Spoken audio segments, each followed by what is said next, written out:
Veleizdaja SNS NATO režima. Prvi put u istoriji, zahvaljujući Vučićevoj izdajničkoj politici, srpsko oružje nalazi se u rukama onih koji ratuju protiv Rusije. Друзья, всем привет! Нашли тут кое-что интересное. В прошлом году Вучич отрицал поставки оружия в ВСУ.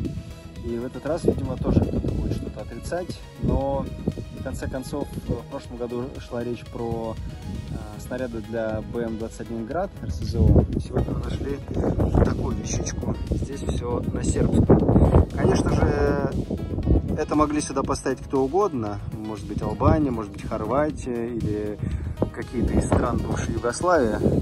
Но это очень похоже на точную реплику М-82 «Лав» американского гранатомета. И это М-80 РБР-64 мм. Судя по всему, это гранатомет Золя, или Золя, правильно сказать.